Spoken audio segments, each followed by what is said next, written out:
senhores telespectadores, hoje visitamos o concelho de Alenquer.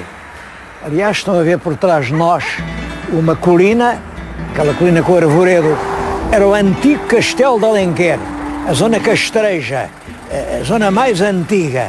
Logo ao lado, há outra colina, era o convento, o grande convento franciscano. Cá embaixo é a Vila Baixa, que desenvolveu mais no século XIX.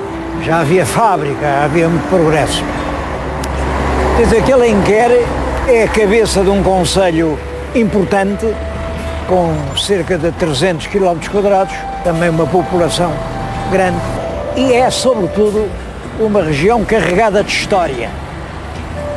Logo, a palavra Alenquer, não imaginem o que se tem especulado sobre isto. Alenquer, olhem, Damião de Góis é a grande figura de Alenquer.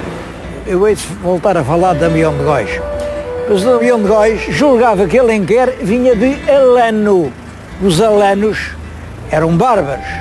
Os alanos, os vândalos, os suevos, os visigodos, eram grandes bandos de bárbaros. No século IV arrasaram por estas terras por onde passaram. Bom, ele julgava que Alenquer, porque Alenquer já se escreveu Alenquer, vinha de alanos. Eu não tinha razão nenhuma, claro, mas estas semelhanças levam sempre a erros. Mas pior, escreveu-se várias vezes e ainda há quem diga que Alenquer vem de Alão. Alão é um cão, um canzarrão, um belo cão. Porquê? Porque quando o Dom Afonso Henriques veio aqui para conquistar Alenquer, é claro, tinha uma muralha forte, um bocado empinado. Dom Afonso Henriques estava com as suas tropas aqui, mas então um cão saltou lá da vila com as chaves das portas e veio entregá-las ao Dom Afonso Henriques.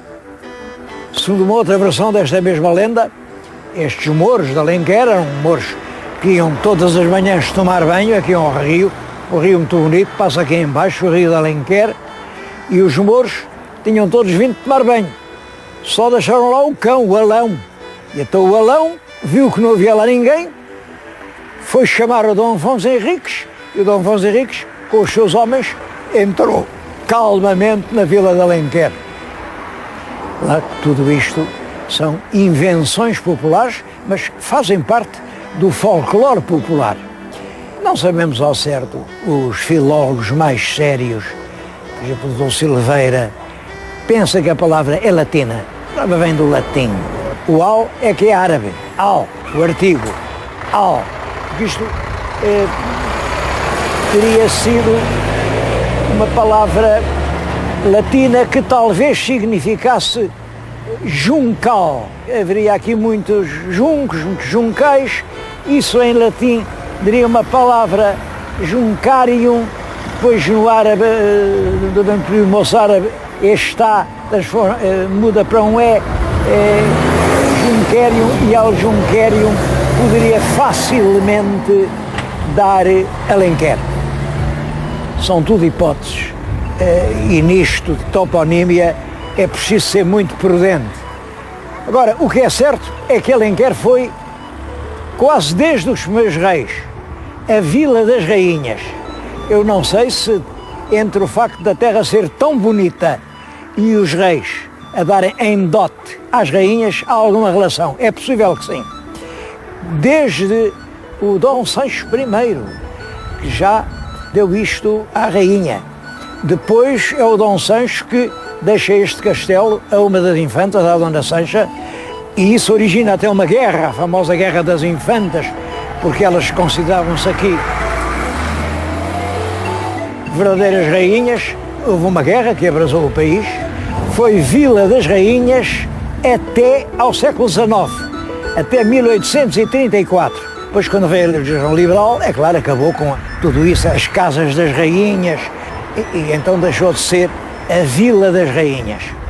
Mas quase todos os episódios da história de Alenquer estão relacionados com a presença das rainhas.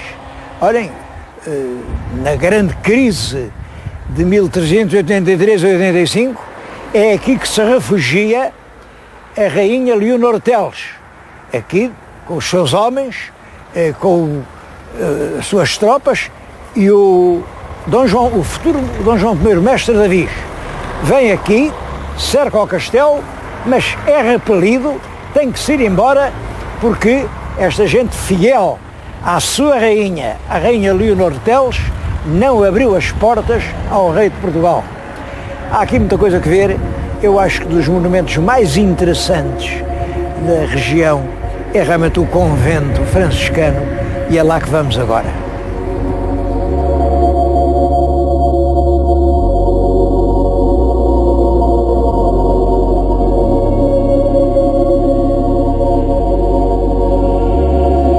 Estamos no claustro do convento de São Francisco. Bom, este claustro é já uma obra manuelina. Dom Manuel prestou muita atenção ao Alenquer e esteve aqui muitas vezes. Isto deve ter sido construído cerca de 1220. O primeiro convento franciscano feito em Portugal foi aqui em Alenquer. Foi lá embaixo, ao pé do rio, eram os casebres, enfim, com a pobreza franciscana. Mas depois a infanta Dona Sancha trouxe-me aqui para cima, e este sítio foi sempre o sítio mais nobre de Alenquer. Era convento, mas também não deixava de ser Paço Real. Quando os reis vinham, era aqui que se instalavam, e isso durou até depois da Revolução Liberal. O liberalismo é que desmantelou isto. A Igreja deu à paróquia, para além era a cerca, deu à Câmara, para a Câmara fazer um cemitério. Foi nessa altura é que se começaram a construir cemitérios em Portugal. Aquela parte do convento deu à Misericórdia, fez-se lá um hospital. Bom, mas isto continua hoje com uma certa unidade espiritual. O que outrora eram as celas monásticas são hoje uma habitação de terceira idade. A igreja continua a funcionar e é realmente um monumento que tem uma atmosfera mística extraordinária. Além disso, é um favo de lendas. Toda a gente sabe a lenda da Rainha Santa Isabel, diz que levava lá o pão para dar aos pobres, e o rei Dom Dinis disse: Isabel, Isabel, que levas aí? E depois o pão transformou-se em rosas. Aqui há uma história muito mais bonita. A Rainha Santa Isabel andava aqui a fazer umas grandes obras no convento, mas chegou ao sábado e ela não tinha dinheiro para pagar aos trabalhadores. Um bocado aflita, mas enfim, ela tinha um roseiral muito bonito, colheu uma rosa para cada um e deu a cada trabalhador com muitos agradecimentos. É claro que os trabalhadores ficaram um bocado aborrecidos, como era a rainha, eles lá levaram a rosa para casa, mas porquê que serão? As rosas não se comem. Bom, e para lá as puseram. Então não é que na manhã seguinte viu-se que durante a noite tinha acontecido um milagre, e afinal as rosas eram de ouro, rosas de ouro. Todos os pedreiros e carpinteiros que trabalhavam aqui ficaram ricos com a rosa que lhes deu a Rainha Santa Isabel. É uma lenda bonita, com certeza. Já não é lenda que Santa Isabel instalou aqui o culto do Espírito Santo. Diz-se aqui, como nos Açores, não há campos em Espírito Santo. Aí em todas as freguesias há uma capelinha de Espírito Santo, ao lado da Igreja Matriz, propriamente, e com o Espírito Santo se ligava o bodo, o abate dos bois, abate festivo de origem à tourada. Tudo isso está aqui ligado a esta terra de Alenquer. Mas há muito mais para ver.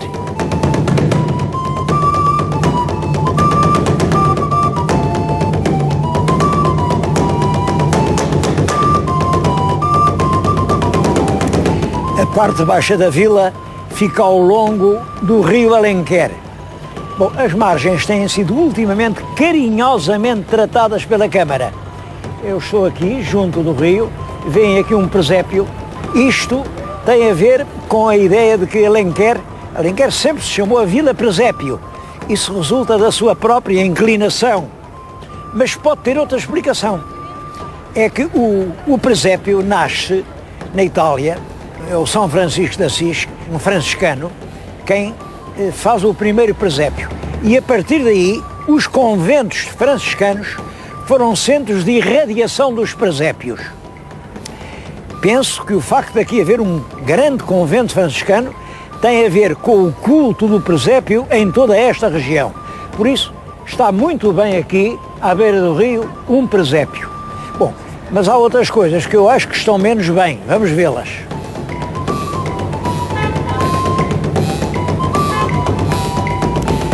Toda a margem do rio foi protegida por um gradeamento e de tantos em tantos metros há uma pérgola. E em cada pérgola há uma gravura, é da autoria do pintor João Mário. Esta representa a antiga Alenquer, Alenquer medieval, com o castelo, a muralha e o rio cá embaixo. Eu acho muito interessante isto de contar a história da terra assim, em azulejo.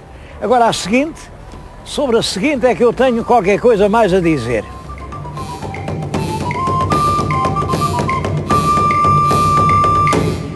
Em cada pérgola há de um lado uma gravura e do outro lado uma legenda.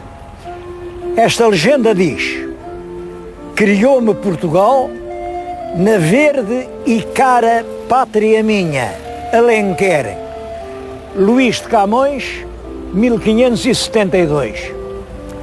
É claro que toda a gente que passa aqui conclui o Luís de Camões era de Alenquer, pois se o Luís de Camões escreveu criou-me Portugal, na verde e cara pátria minha, Alenquer, não há dúvida nenhuma de que Camões era de Alenquer. Ora bem, isto é induzir em erro. O que se passa é que Camões, quando esteve no Oriente e foi numa expedição militar ao Mar Vermelho, um companheiro dele, rapaz, que ainda não tinha 25 anos, morreu e fez um soneto em que põe o rapaz a falar. E o rapaz diz: no mundo, poucos anos e cansados, vivi cheio de vil miséria dura. Bom, o soneto prossegue e diz que depois o corpo é atirado ao mar. Portanto, Camões fala de um companheiro de armas que morreu antes dos 25 anos, junto dele e de quem ele era amigo. Não fala dele próprio. E este letreiro, tal como está, induz em erro e leva a criar as tais lendas. Camões de Alenquer. Não é verdade? Este letreiro não é feliz.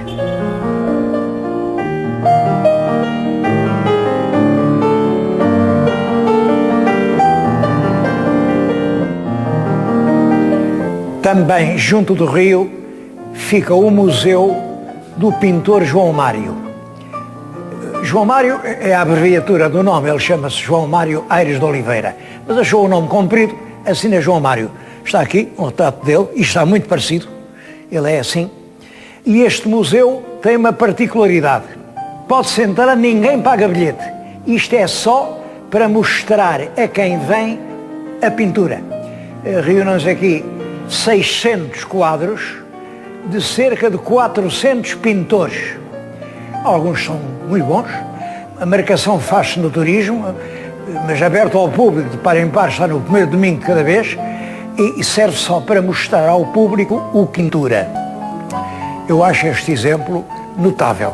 Uma pessoa que, é claro, isto custa muito dinheiro, sai-lhe do bolso, não cobra receita nenhuma, mas isto sim chama-se servir a cultura. O pintor está agora a preparar uma exposição sobre panoramas de Lisboa.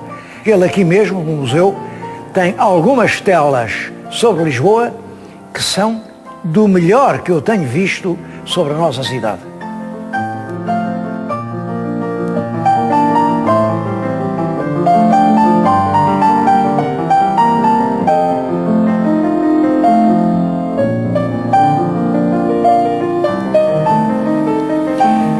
Monumento extremamente curioso aqui no concelho de Alenquer é esta Basílica de Meca. Imaginem, Meca. Meca aqui, perto de Alenquer. Não há uma explicação para este topónimo. Como sabem, Meca é a cidade sagrada do Islão, mas esta é cristã. E tem uma particularidade. A basílica, esta forma que vem agora, isto é a construção do templo da Rainha Dona Maria I. É um neoclássico, mas é um templo enorme e de uma grande riqueza interior.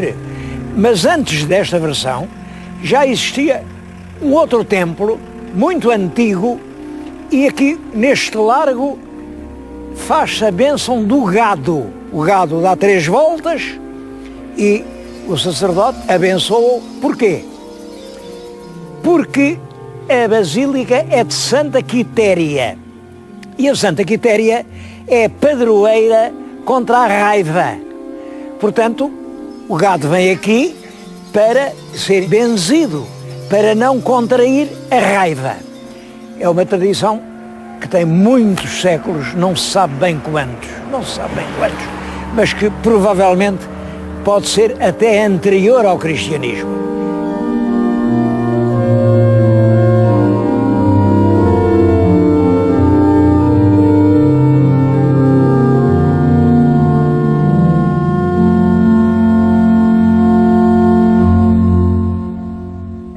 Esta antiga cabeça de concelho é a aldeia galega. Também se chama aldeia galega da Merciana, para distinguir de outras aldeias galegas. Vem aqui um pelourinho manuelino, dos mais bonitos pelourinhos que existem no país. O concelho foi extinto quando foi a grande reforma liberal e fizeram uma organização racional dos concelhos. Porque antigamente havia muitos concelhos. Os concelhos, no fundo, tinham funções apenas paroquiais, funções de vizinhança, não tinham esta função de sedes de uma vida administrativa que só vem com o liberalismo. E este largo de que estou a falar é particularmente bonito. Estava aqui o pelourinho, porque a Câmara era em frente, onde hoje está um palacete bonito, mas a casa que vem em frente chamam-lhe a Casa da Rainha.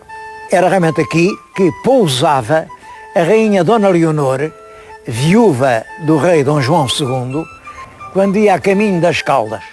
Bom, tudo isto foi cuidadosamente conservado, restaurado, e esta vila, esta antiga cabeça de concelho, é realmente uma povoação modelo e é realmente muito bonita. Havia aqui uma fonte insignificante, pois até a fonte foi transformada na fonte de Jacó, com a doce samaritana a matar a sede a Jesus. Como sabem, as samaritanas eram mulheres malditas, mulheres impuras, mulheres com as quais ninguém podia ter contacto. Bom, mas Cristo bebeu a água que lhe deu a samaritana, porque ele era fiel àquilo que anunciava. Todos os homens, todas as mulheres do mundo são iguais em dignidade humana.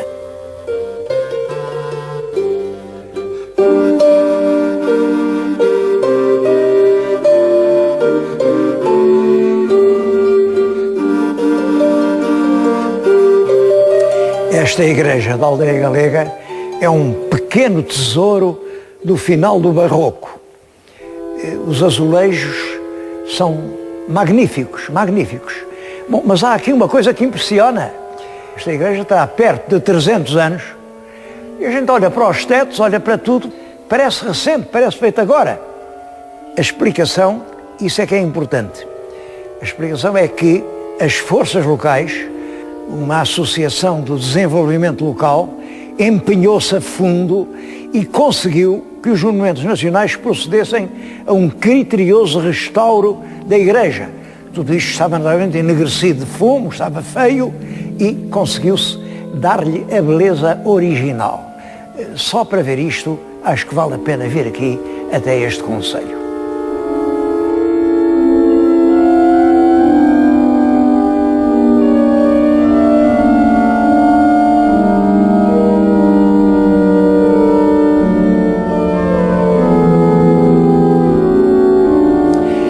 Mas não se pode vir a Alenquer e não falar em Damião de Góis. Eu estou agora na capela tumular que ele mandou edificar para lhe servir de última jazida. Não era nesta igreja, era numa outra que arruinou-se e, portanto, mudaram tudo para aqui. Mas todas estas pedras, esta imagem, estas lápides, tudo isto é do tempo de Damião de Góis. Quem foi o Damião de Góis? Eu podia dizê-lo por palavras minhas, mas prefiro usar as palavras que o próprio Damião de Góis usou. Estão nesta pedra. Ele mandou escrever para dizer quem era. Damião de Góis, fui em tempos cavaleiro lusitano. Corri toda a Europa em negócios públicos. Sofri os trabalhos de Marte. Trabalhos de Marte é sofrimentos da guerra. As musas, os príncipes e os homens cultos amaram-me com razão. Descanso neste túmulo em Alentejo, onde eu nasci. Não se pode fazer melhor a apresentação de um homem. Ele nasceu em 1502, as suas andanças pela Europa começaram cerca de 1530 e é exatamente a Europa da Reforma, a Europa em que os grandes pensadores, os intelectuais discutem as coisas da fé, e ele é nesse círculo de homens superiores que trava contacto com a consciência, com os problemas vivos da alma europeia. Foi amigo de alguns. Ele esteve cerca de 6 meses em casa de Erasmo, deu-se com Melanchthon, um dos grandes reformistas. Bom, mas isto desperta invejas. E havia aqui um outro homem, também um homem inteligente, o padre Simão Rodrigues, que era o geral dos jesuítas, que tinha uma inveja e que queixou-se à Inquisição de que este homem vinha cheio das doutrinas de Lutero. Este homem vinha empestado de heresias e blasfémias. Prenderam-no. Ele diz: sim, senhor, eu sou amigo do Erasmo. O Erasmo não é o que vocês dizem. O Erasmo é um bom cristão. E discutiu isto com tanta inteligência que acabou por convencer os inquisidores. Eles estavam enganados. Bom, o rei teve que demitir de professor do príncipe, mas fez-o cronista mor do reino, fez-o guarda-mor da Torre do Tombo. Ele escreveu a crónica do príncipe Dom João, Dom João II, escreveu a crónica do rei Dom Manuel, mas ele tinha este defeito. Isto de quem escreve memórias é perigoso. Ele só escrevia a verdade. É claro que caíram todos em cima e voltou a ser preso e acabou por ser condenado a nunca mais escrever coisa nenhuma, a cárcere perpétuo. Lá o deixaram sair, ele então vem viver para aqui. Há aquela imagem que a Inquisição diz que comprou isto na Flandres por devoção. Eu tenho a impressão de que esta imagem, que é realmente o esse homo, é Cristo com as mãos amarradas e ali sujeito a todos os vexames e sofrimentos e sobretudo condenado ao silêncio, é um homem amarrado, impedido de dizer o que pensa. Esta imagem bem podia ser a que o próprio Damião de Góis fazia de si mesmo quando veio procurar a paz na terra em que nasceu. Só para vir aqui e respirar o ar místico deste lugar, vale a pena, meus amigos, vir até Alenquer.